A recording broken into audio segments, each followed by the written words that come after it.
2 ans kon kooku ko doon rek am nga wàllu foofu sama yaay tam di Pire Saloum Saloum donc kon may fier nekk Saloum Saloum donc maa ngi juddoo Kaolack màggee Kaolack fa laa amee sama BFM ma sama BFM la sama papa gaañu en 1998 ma ñëw Dakar ma ñëwee Dakar nag nekk fi kon ni sama jàng de la fosse fa laa amee sama bac G amee sama bac G ma dem université Cheikh Anta Diop université science faculté des sciences éco fa laa nekk ba nekk fa en 2e année lañu ma recruté laa dugg ci biir fonction publique bi ma duggee itam bàyyiwuma ma commencé def ay cours du soir au niveau de l'IFAS institut de formation en administration et en création d'entreprise au sein même de l'université Cheikh Anta Diop fa laa amee sama master 2 en finance donc peut-être que wax ci sa bopp yombul ma nekk ministère de l'élevage depuis ma nekkee xale peut-être que mën naa dire parce que ku am bac première année nga commencé liggéey boobu xale nga donc ma nekk élevage depuis 15 ans ba léegi maa ngi fa nekk peut-être itam di yëngu ci affaire social ak regrouper vraiment les travailleurs parce que maay présidente amicale des travailleurs du ministère de l'élevage depuis 2008 waaw je pense que ne wax ci sa bopp wax nga ko léegi yombul mais su may présenter sama bopp noonu lay présenter sama bopp. mu nekk CV bu riche. dëgg la CV bu am solo franchement lii sax dama ko ëpp man nii. donc waxoon nañu ma yéen mais da ngaa ñëw yokk ko. tubarkalla macha allah mu nekk un CV riche ak li nga xam ne waxoo ko. dina mu nekk lu xam te mën naa ñu wax ne tey une grande dame. tey une actrice de développement. et ça c'est important. actrice de développement nga ñëw fi nga xam ne moom mooy Hamo Tefess. yàgg nga fi. waaw Hamo Tefess yàgguma fi parce que souvent li may wax tamit ni may fieré ci nekk Saloum Saloum lay fieré di wax ne man waa Guédiawaye laa parce que di olof dayu naan foo sëy si rek fa nga bokk donc sama interview yu bëri maa ngi koy wax mooy sëy si bi depuis 2013 donc yàgg na yàggul bientôt 6 ans donc tamit fekk fii damay wax ne li ma fekk Guédiawaye moom laa fekkoon Saloum parce que ku xam Saloum Saloum xam ni ñuy vivre en société xam ni ñuy nekkee en société ma ñëw fii fekk ko donc mu nekk ci monde boo xam ne nekkul lu bees ci man donc vraiment dafa dëggal sama li ma gëmoon ak li ma mën ak li ma nekk donc mooy vivre en société li mu am bokk ko bokk añ bokk reer bokk lépp parce que comme ma du question damay sànni xeer waa Dakar mais waaye moi lañ xam ku nekk ak sa famille man xaw ma loolu donc je suis né dans une grande famille donc fii tam bi ma ñëwee vraiment loolu laa fi fekk donc may gërëm waa Guédiawaye tam di leen sant ñu yaatal ma tam bëggal ma seen bopp am ñoom dañuy foog ni presque yàgg naa Guédiawaye mais yàgg na yàggul juróom-ñaari at yàggul mais ñoom tam ñoo ma yaatal seen biir dugal ma seen bopp vraiment ñu nekk ak ñoom nekk si loolu noonu donc waa Guédiawaye la. mën nañu wax ne waa Guédiawaye comme que fii nga ñëw. tubarkalla macha allah sëy si fii. bi ñu xoolee. di laaj nit ñi ñu wax ci yow lu baax rek la ñu wax ci yow. tubarkalla macha allah juróom-ñaari at yi nga xam dafa wax. dañ naan macha allah. kon yàlla xel dolli. tey ñu ñëw ci li nga xam ne moom mooy couple. sa jëkkër yomb mais moom neex naa wax ndaxte lu ma wax ci moom rek ay nit mën nañ ma koo seedeel comme li ma lay wax ñoo ko xamee yàggul vraiment mais ma fekk ko ci li ma gëm man ànd bokk jàppale sa famille jàppale say mbokk jàppale say dëkkandoo simple surtout simplicité boobu Malick mënoo ko gis fenn xàmmee ko ci yenn yi ci solo mag ci comportement ak yëpp donc loolu dafa nekk ay ko am ne yooyu laa gën a nawee ma fekk ko tam mu nekk nit koo xam ne ku fonk démbam ñëpp dañ ko koy seedeel xaritam yu démb yi moom la am ba tey ñi mu nekkaloon xale te ñu am ak ñooñu la yor groupe boobu ñoo ñooy xaritam donc fu mu tourné su toogee sa gisu leen foog mu ooleen nu ñëw toog kafree soo ma fekkee ñoom dangay fa ne man ak ñoom ñoo màggandoo tellement que ambiance boobu am na ci tey li ñuy indil social man bi ma ñëwee si laa ko fekk man kër gi bi may doog a ñëw sax léegi peut-être que mun naa ne wàññeeku na parce que daf leen wax ne na ku nekk xool lu ñuy jàppale ni ñu dem liggéey mais fii da doon fees dell ku nekk chaque fois day ñëw souvent benn jour daf ko wax day ñëw bu ñëwee ma ne ko Malick yaa ngi maye boobu ba léegi fàtte nga lii war nga ko def mu ne ma non xam nga man li ma jox noonu moomu ma ko man rek donc c'est loolu lay force am mën naa bañ a xam man xaalisam mais su toogee ba may ko ba mu jeex mën na yor léegi 500 000 may ko ba mu jeex li mu war a def sax danaan après peut-être que yàlla dina ñëwaat donc je pense que te loolu tey su waxee danaan ma loolu mooy saraxam donc ma fekk ko muy dimbali nit ñi jàppale nit ñi am vraiment oyof wàccee boppam tey soo ko fekkee fii muy añ mënoon a nekk te non mais balaa muy kontaan sax ñëpp lay añandool am na ñoo xam ne depuis fii laa leen fekk ci kër gi bu yàgg ba tey chaque jour fi dañuy ñëw di añ see ba tey des fois su toogee gisu leen sax dina toog ne mu waa diw gëj naa añ ci wala yooyu donc loolu nit ku baax la comme ni ma wax léegi rek wax sa jëkkër yombul mais moom vraiment loolu dafa marqué si moom il est humble il est simple vraiment très courtois peut-être que nit ñi ko xamul sax dañ naan non maa dafa ñàkk mais dafa am kersa rus na sax taxaw sax wane soo toogee sax di ko wax yéen day rus am nañ fi benn mariage benn ñeesam da doon maye mais su dee bu ko nit ñi toppee di wax nee na ma barka dama doon ñàkk parce que tellement que ne dafa effacé wu bugul yenn yi donc ku baax la donc bu ma waxee nañ ne jabaram la mais vraiment ku baax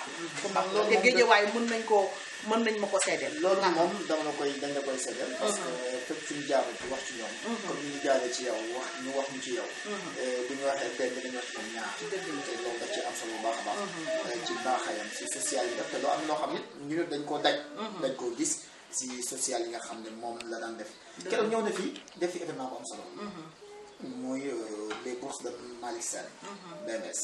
te événement boobu tu as été la marraine la mooy sa impression si waaw événement boobu peut-être comme li may wax rek peccum liir su neexee day jaay jàpp ca mbagg ya événement la boo xam ne Malick bi mu créé sunu banlieue foog ma ñëwaat tuuti ci foofu parce que li indi Malick dugg ci politique peut-être que comme li ma lay wax yàgguma ci loxo mais bi ma fi nekkee ba tey amul kilifa gu fi ñëwul bëgg mu dugg ci politique benn instant du mu noonu même man sax dama doon wax ne ko noonu Malick politique dafa métti affaire yooyu mais fekk na duggoon nañ ci ba pare dañ ko xamuloon parce que li ñoo def loolu politique la woon parce que politique mooy nga jàppale si cité xool tey fële mu dëkk fi société bi nekk moo xaal yoon bi defar yoon bi loolu yëpp si politique la bu ñu toogee ba xam ne nag fi mu toll nii jot na ñëpp di ko réclamer mu créer suñu banlieue on peut pas changer la politique mais on peut le faire autrement boobu nag si lañ ñëwee teg suñu banlieue dugg ci côté social mooy former les jeunes parce que nit ki mënoo am lenn te amoo formation donc mu may woon 300 bourses ñoo xam ne ñu former leen en pâtisserie en restauration en comptabilité bëri na woon ay filières donc bi ñu ko defee cérémonie samedi bale moo doon cérémonie de remise de diplôme ñu marraine ma ko mais loolu tamit danga may tuuti ma gërëmee ko le directeur Zoumaro parce que dès le début parce que benn instant dama foog day kaf bu ñu dajee wax réunion suñu bale day ñëw ne ma yow yaay suñu marraine de école xale yaa ngi lay réclamer ma ne ko waa c'est vrai naa ñëw mais ndekki loolu ci dëggam la nekkoon fu ñu dajee mu ne ma yaay marraine bi ba li amee bi muy def cérémonie boobu mu ñëw waxtaan ko man ne ma vraiment yow yaay suñu marraine duñ ci wax ak Malick yow lañ ciy waxal dañu bëggoon def cérémonie bi ñu nekk waxtaan ci defar ko tamit dès le début vraiment mu nekk une réussite may saluer loolu di remercier surtout élèves yi parce que dañ ma si boole ba mu jeex marraine boobu dama nangu ko parce que ñu may aussi loo xam ne man sama combat la en tant que jigéen parce que wax naa la léegi sama jaar-jaar si développement laa mos a yëngu donc nekk jigéen nekk xale teel a gëm sama bopp parce que comme nga mënoon naa am liggéey bañ a jàng mais dama continuer sama jàng persévérer ba tey ma yegg fi ma yegg donc su ma gisee ay ndaw ci yëngu yooyu dama ciy sawar ci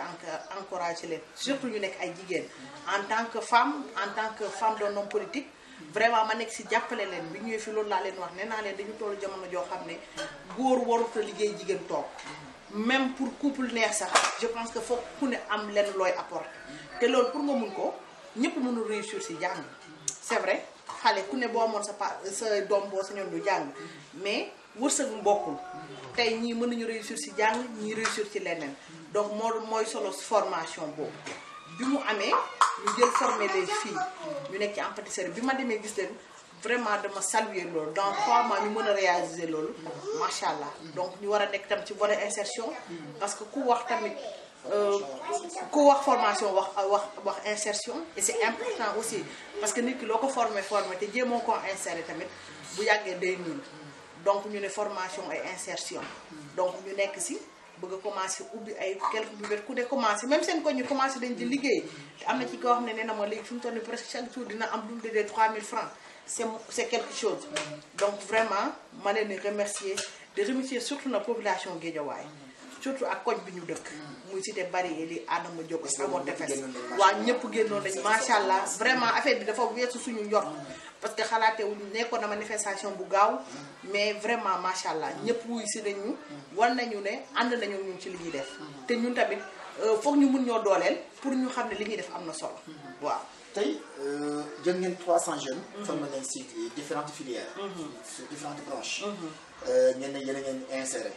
tey am na koo xam ne am na ñoo xam ne sax mën na ñoo xam ne tey ñu ngi ci gis seen bopp. parce que ki daan toog di ñëw di ko ñaan. 2000 wala 1000 francs tey mi ngi bénéficié wu chaque jour mën a am tuuti. dañu ko faa 1000 francs kon mën naa wax ne jàngal loo leen may leen jël chaque jour ne da ngeen jàngal nit ñi ndax loolu bokk ci développement. tey est-ce que day amaat beneen suivi est-ce que da ngeen def 300 bopp wala dafa am continuité si yeneen. waaw donc day am continuité parce que même solo cérémonie boobu loolu la woon. dañ doon jox seen diplôme ñi pare les 300 joxe waat yeneen 500 bourses au niveau des ASC. donc peut-être que ñooñu formation bi dañuy xaar élection yi jàll au mois de mars incha allah ñu commencé beneen formation. donc gën a ubbiwaat filière yi parce que même le docteur Malick Sène il est docteur vétérinaire. donc dafa war a def formation en aviculture et tout ça. loolu war na dugg ci deuxième promo bi. kon loolu yëpp si projet à long terme yi nga xam ne après élection yi. après élection dañ koy àggale incha allah. tey nag si wàllu élection lañ toll. mën nañ wax ne keroog bi événement bi amee nee nañ meeting lay def. nee nañ meeting lay def. ñii ne di meeting ñu ne leen ak leneen day politique et cetera. lan mooy sa xalaat ci loolu. waaw sama xalaat mooy politique bi moom comme ni nga wax léegi ñu ngi ci ba jeex. te tey bi ñuy def cérémonie boobu dama ne cérémonie li ñu ko def dañu nekk ci situation boo xam ne moment politique. donc foog mu rax politique. te politique tam boo ci duggee il faut poser des actes politiques. donc te comme ni may wax nee naa leen li ñuy def dañ si bëgg foowuñ ci caaxaanu ci te comme li ñu siy def dañu am cause bu noble la. parce que développer Guédiawaye la ñu bëgg jeunes yi vraiment. am benn formation boo xam ne waxuñu sax ñu weesu foofu parce que tey formation boobu tey Guédiawaye tey comme ni nga wax soo politiqueul loo bëgg am doo ko def keroog doon naa toog di waxtaan ak sama benn xarit mu ne ko man gisuma case des tout-petits Guédiawaye te ñun ñoo soxla case des tout-petits tey mën nañu wax ne yeneen quartier yi am nañ moyen yóbbu seen doom presque boo amee case des tout-petits gisuma damay dégg ay Nord Foire case des tout-petits mais c'est sûr que ne population Nord Foire ñu ngi yóbbu seen doom yi jardin mais fii on a besoin de ça parce que lu ñu bëgg a famille liggéey tamit te amoo ku la teel sa doom liggéey boobu c'est zéro parce que boo liggéey bëgg a bàyyi doom sa doom ci mbedd bi amul jàngul donc liggéey boobu boo demee à la longue sax après c'est nul donc am nañ projet yoo xam ne bëgg nañ ko defal formation des jeunes nee naa leen population bu ne ak ni ñu leen di dimbalee tey Guédiawaye kuy wax emploi fii bu fekkee da nga fiy ut c'est vrai que waxuma ne am na ay ñu diplômé mais li fi am c'est fii culture da fi gën a dox culture ku koy wax mais maison de la culture war na am fii ay Guédiawaye peut-être mënuma wax ne artistes yëpp fii lañ dëkk mais ñu ci gën a bëri fii lañ dëkk donc pour défendre tous ces projets laaj nañu dugg ci politique laaj nañu ut ku ñu accompagner laaj nañu nekk ci instance de décision yi donc loolu mooy solos keroog di ngay wax ne cérémonie bi amoon na coloration politique je l'assume et bien sûr que amoon na coloration politique waaw nee nga amoon na coloration politique. tubarkalla macha allah tey maa ngi gis nga sol casquette le président sortant. candidat Macky Sall. tubarkalla macha allah tey mën naa loolu ça signifie que moom lay jàppale. waaw moom lay jàppale parce que li ñu naan démb président mu ngi fi woon. ñu ngi woon foofu à ses côtés. parce que dañu gis président Macky Sall li mu defal Sénégal. te vraiment on adhère à sa politique comme ni ma lay wax maa ngi nekkoon ministre de l'élevage. gis suñu ministre politique bi muy def si secteur bu élevage bi. mu ànd ceeg ñun tamit. peut-être que ànd nañu ak président fu bëri def journée élevage di développer peut-être que di wane li élevage tey fi mu toll. tey ñu adhéré vraiment positivement à la politique du président Macky Sall. tey moo tax ñu ànd ak moom te vraiment moom la ñu àndal. di défendre ay idéem di défendre ay réalisations pour ñu falaat ko dès le premier tour le 24 février. Dès le premier tour le 24 février avec mouvement Sunu Banlieue. Sunu Banlieue bien sûr. bien sûr avec docteur Malick Sène. waaye gis nañ ne keroog si démb si mobilisation bi. gis si arrivé président. une forte mobilisation. waaw parce que comme ni ngay wax rek su nit defee dara lu rëy nga bëgg ko jàppale foog nga defal ko lu rëy ndax président Macky Sall li mu def dafa rëy. donc te on a beaucoup de projets yoo xam ne pour développer Guédiawaye la mais ak président Macky Sall vraiment bettu ma parce que vraiment Guédiawaye Macky Sall waa Guédiawaye ñoo ko am seen biir xol démb da ngay gis ne naa leen mosuma gis mobilisation boo xam ne yow muy mobiliser demoo ci nit ñi ñoo ñëw ci yow man démb xaw ma ñaata depuis barki démb ay ñu may oo bàjjanu gox yi non fàkk na dañu bëgg a dem ci accueil président mairie donc vraiment mu nekk loo xam ne yaakaar yu ma ko woon noonu peut-être nee naa ne mu c'est venu instantanément gars yi ñoo ñëw vers ñun pour ñëw sargal président Macky Sall donc kon li may wax ne amul lu ñuy ragal amul lu ñuy tiit non ndam rek ndam la 24 incha allah dimanche ndam bu dee fekk na ndam lañuy laaj ma dafa laaj liggéey bu am solo le jour surtout mobilisation bi gars yi dem vote bi lan mooy sa taxawaay sama taxawaay mooy sànq nii rek maa ngi koy wax ak docteur je pense que li ñu war a wax yëpp ak taxaw je pense que même dinañ def benn caravane pour gars yi génn dem voter massivement parce que comme ni ma lay wax bu fekkee nit ñi ko bëgg rek am na mais li ci des mooy taxawaay dem voter ji parce que vote boobu rek moo ko mën a jàllale donc il faut que dinañ gën a mobiliser waat gën a sensibiliser waat les gens pour ñu dem incha allah teel a dem voter ji le 24 pour may ndam le président Macky Sall dès le premier tour. pour may ndam Macky Sall dès le premier tour incha allah ren bi mu toogaat li nga xam ne continuer ay liggéeyam. dëgg la macha allah am na solo bu baax a baax. kon ñu wax ni ñu ngi recevoir tey li nga xam ne mooy suñu xarit suñu lépp muy soxna Fatou Kiné madame Sène di soxna si docteur Malick Sène ñëpp xam ko ci mouvement suñu banlieue tubaarkàlla tey mu dugg di am solo moom la ñu recevoir fii tey suñu peut-être suñu dernière question avant dernière question rek. tey lan ban message ngay lancé les femmes yi nga xam ne tey en tant que actrice de développement yi nga xam ne tey ñu ngi fii war a sukkandiku lan message ngeen di lancé. waaw message le Touré wax nga ma lu ma sawar a tontu message bi may lancé mooy ñu gën a jàpp man je sais que ne gis naa femme Guédiawaye des femmes braves très organisées peut-être que yokkaat organisation bi damay recevoir fii ay femmes yu wax ma ni ñuy organiser ni ñuy lebalante xaalis seen biir. mais mu nekk lu am solo loolu wax ma laa du jàngantu bu ndaw peut-être que ñun liñ jàng presque 5 ans ñoom jànguñu ko mais ñu ngi koy matérialiser ndax peut-être que def nañ finance comptabilité boo toogee di leen déglu vraiment j'étais ébahi ak vraiment dama ci kontaan parce que mobilisation bi tax na j'étais sur le terrain dem recevoir les femmes yi nekk di transformer mais vraiment macha allah amul lenn lu ñu leen wax pour góorgóorlu non ñu ngi ci lancé bi peut-être que li ñu soxla rek mooy accompagnement je pense que accompagnement boobu nag lañ ñëw war ko def. parce que nee naa leen gis naa ne foog ñu diversifier seen formation parce que ut dafa neex mais bu ñëpp di utandoo laa ak même outil bi bu yàggee mu saturé parce que gis naa même transformation bi yi ñëpp di def moom la ñuy def donc il faut que ñu jéem a xool xalaat nan la ñuy diversifier y a beaucoup de secteurs yoo xam ne très rentable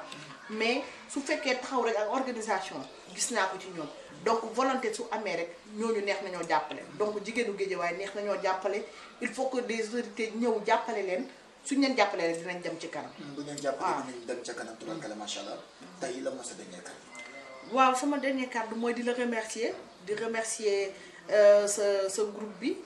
Emergence TV vraiment di leen sant di leen gërëm parce que comme li may wax rek ku lay may opportunité nga mën a jàkkaarloo sa askan wax leen loo xam ne lu leen amal njëriñ ak lu leen taxaw je pense que kooku mënoo koo fay donc opportunité bi nga ma may vraiment maa ngi la ciy sant. di la gërëm parce que ñu toll itam ci veillu élection nga may ma tam ma ñaax sama mbokk yi les sympathisants yi nga xam ne ak ci président Macky Sall ñaax leen ñu dem voté ji vraiment mënuma la fay maa ngi lay